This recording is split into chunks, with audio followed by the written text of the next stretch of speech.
Welcome back to SpectraShowcase, where memories of our favorite stars live on. Today, we're returning to one of the most iconic cemeteries in Los Angeles, Forest Lawn Hollywood Hills, the final resting place of countless legends who shaped the world of entertainment. From TV pioneers like Bob Newhart and Bob Barker to music icons like Aaron Carter. Today's journey is all about honoring the incredible lives behind the names we know and love. So grab your walking shoes, and let's celebrate their legacies together. Forest Lawn Hollywood Hills, the sister site to the original Forest Lawn in Glendale, opened its gates in the 1950s, offering visitors a peaceful, park-like atmosphere that feels more like a serene park than a traditional cemetery. This place holds a special meaning for us. It was the very first cemetery we explored back in 2017 when this channel first started. Since then, we've returned 6 times, most recently in 2022, sharing the stories of stars we've loved and lost. If you haven't watched our previous tour, definitely check them out after this. Each visit uncovers new stories, hidden legends, and emotional moments. Today, with the sun overhead and my shadow tagging along, let's dive into the next chapter of Hollywood Graveyard at Forest Lawn Hollywood Hills.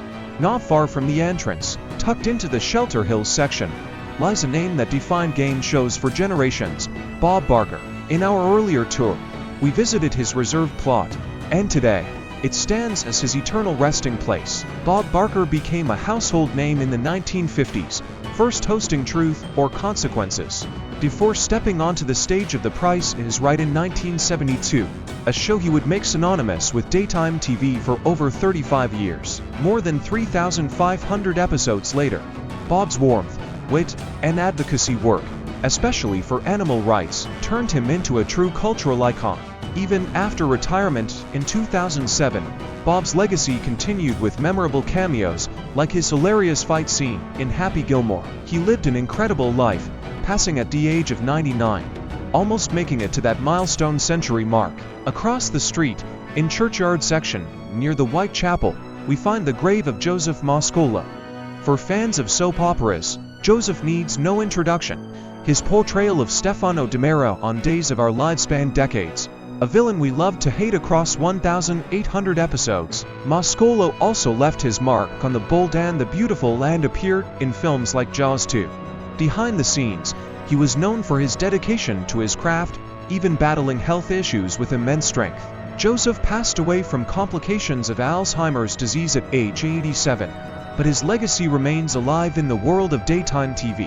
Heading south to the Enduring Faith section, near the road's edge, lies Olan Sal, an actor whose voice became part of America's golden era of entertainment. He dominated radio in the 30s and 40s, starring on shows like Bachelor's Children and First Nighter. Olan transitioned to TV seamlessly, guest starring on classics like Dragnet, The Twilight Zone, and Bonanza. But perhaps his coolest claim to fame, he was the first voice of Batman in animated television back in the late 1960s, that iconic, earnest tone of Batman, that was Olan. He continued working well into his later years, passing away from lung cancer at the age of 84. Nearby, under a gentle tree in Eternal Love section, rests Jack Marshall, musician, guitarist, arranger, and producer extraordinaire. He worked with greats like Judy Garland and Peggy Lee. Ever heard Fever? That was Jack's magic, and as a guitarist, his sound graced countless records. Jack also gifted us with the instantly recognizable theme song to The Munsters, earning him a Grammy nomination. Sadly, Jack left us too soon, dying at just 51. But every time that quirky Munsters melody plays, we're reminded of his genius. At the far eastern edge of the lawn, we find Junius Matthews, a master performer whose talents span stage, radio, and screen. From the Tin Man on radio adaptations of The Wizard of Oz to guest roles in classic westerns, Junius was everywhere. Yet, for millions of fans, he'll always be the voice of Rabbit in Disney's Winnie the Pooh cartoons. His precise, slightly fussy voice gave Rabbit his unforgettable character. Junius also lent his voice to Archimedes the Owl in The Sword in the Stone, another Disney classic.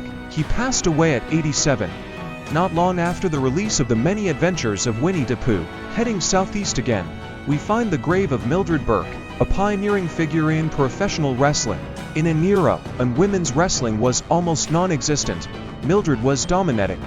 even beating men in carnival matches during the 1930s. She held the Women's World Championship for almost 2 decades and helped open doors for women in the sport long before it was mainstream. Her inspiring story was recently adapted into a biopic called Queen of the Ring. Mildred passed away at 73, but her influence continues to empower female athletes everywhere. Just steps from Warner Brothers Studios lies Murnering Tree section, where Bob Clampett now rests. If you've laughed at Porky Pig, Daffy Duck, or Tweety Bird, you have Bob to thank. Clampett was a pioneer at Warner Brothers Animation, helping create the chaotic, brilliant spirit that separated Looney Tunes from Disney's more polished style. Beyond cartoons, Bob also created Time for Beanie and Cecil, early TV hits that delighted children and adults alike. He passed at age 70, but his zany, creative spirit still fills our screens today. Up the hill in Morning Light section, we climb to meet Dan Juria, an actor who made a name for himself playing charming villains. After stealing scenes alongside Bette Davis in The Little Foxes, Dan found a niche in film noir and westerns, starring in classics like Scarlet Street and Along Came Jones. Later, he appeared on television hits like Peyton Place and Wagon Train. Don's sneering smile and raspy voice made him unforgettable. He passed away from cancer at just 61, leaving behind a body of work filled with memorable roles. Not far from Dan is David Wolper, the producer behind some of TV's most groundbreaking content. His work on Roots brought powerful storytelling to mainstream television, and his productions, like Willy Wonka and The Chocolate Factory, remain timeless classics. David even choreographed the spectacle of the 1984 Olympic Games opening and closing ceremonies. He passed at 82, but his influence on documentary filmmaking and television storytelling is monumental. Back across the street, in Murmuring Tree section, we meet Barbara Fuller, a true queen of radio drama. In the 1930s and beyond, she voiced thousands of characters across serials, most notably Claudia in One Man's Family. Later, she made the leap to television with appearances on Perry Mason and My Three Sons. A testament to a life well lived, Barbara lived to be an incredible 102 years old. Finally, southeast in bright eternity, we visit the legendary Bob Newhart.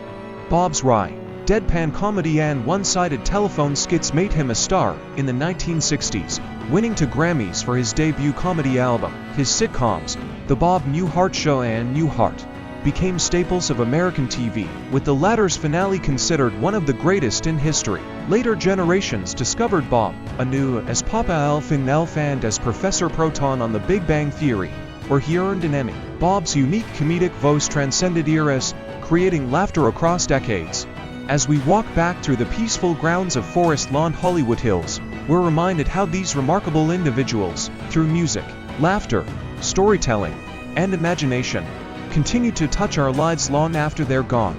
Thank you for joining me on today's journey. If you enjoyed celebrating these incredible lives with us, be sure to like, subscribe, and share Spectra Showcase. And we'll see you next time as we uncover more unforgettable stories.